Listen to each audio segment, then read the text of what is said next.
जय हिंद. आम्ही लोकप्रतिनिधी महाराष्ट्र न्यूज चॅनलमध्ये आपणा सर्वांचं स्वागत. आपण सध्या भेटत आहोत शिवसेना शिंदे गटाचे सध्याचे नूतन उत्तर सोलापूर तालुकाध्यक्ष शिंदे सर यांच्याकडून आपण त्यांची झालेली निवडीबद्दल आपण तर त्यांचं अभिनंदन करतच आहोत.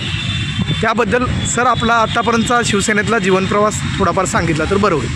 मी 1990पासून बाळासाहेबांच्या विचाराला भारावून शिवसेनेचं काम सुरुवात केली होती. 1995ला मी शिवसेनेचा पहिला हगलूर गावामध्ये ग्रामपंचायत सदस्य झालो. त्यानंतर मी सतत ग्रामपंचायत झाल्यानंतर 2010ला माझ्या पत्नीला मी सरपंच केलं. त्यानंतर मी 2015मध्ये माझी चुलती अशा आमच्या घरातील सर्वांना आम्ही सरपंच उपसरपंच अशी पदं भोगत आलो आहे. सध्या देखील मी चालू ग्रामपंचायत सदस्य आहोत आणि परवा देखील गावामध्ये मी आमच्या शिंदे गटाची सत्ता येण्यासाठी स्वतःचा राजीनामा देऊन एक कोळी समाजाच्या चांगल्या व्यक्तीला सरपंच करण्यासाठी रंगराणी सरपंच झाले आणि मी उपजिल्हा प्रमुख म्हणून काम करत होतो. परंतु तालुका प्रमुख माझी इच्छा होती. मग आमचे गोरे होते जे पहिले त्यांचं आकस्मिक निधन झाल्यामुळं ती रिक्त जागा होती.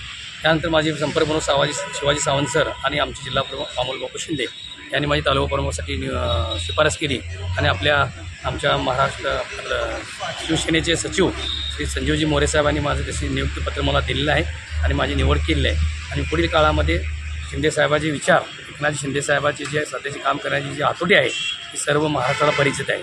त्यांचे घेतलेले निर्णय असू द्या, लाडकी बहीण असू द्या, शेतकऱ्यांना वीजमाफी असू द्या, पुन्हा युवकांना प्रशिक्षणासाठी 6,000, 8,000, 10,000ची भत्ता आहे तो असू द्या, मुलींना मोफत शिक्षण असू द्या, ज्या सर्व योजना त्यांनी आज महाराष्ट्राला राबवल्या आहेत. आजपर्यंत कुठल्याही मुख्यमंत्र्यांनी एवढ्या योजना राबवलेल्या आहेत. त्या सर्व योजना महाराष्ट्रासाठी राबवलेल्या आहेत. ते मी तालुक्यामध्ये सर्व गावोगावी जाऊन शिवसेना वाढवण्यासाठी आणि ह्या योजना तळागाळातल्या गोरगरिबांना पोचवून त्यांना त्याचा कसा जास्त लाभ होईल त्यासाठी मी प्रयत्न करून शिवसेना वाढवण्यासाठी मी आता प्रयत्न करणार आहे. आणि माझी निवड झाल्याबद्दल मी खरंच सर्व संपर्क प्रमुख, जिल्हा प्रमुखांचे आणि सचिवांचे आणि माझ्या एकनाथ शिंदेसाहेब महाराष्ट्राचे मुख्यमंत्र्यांचं मी मनापासून आभार मानतो आणि त्यांच्या विचाराने मी ह्या पुढील शिवसेनेचं काम करणार आहे.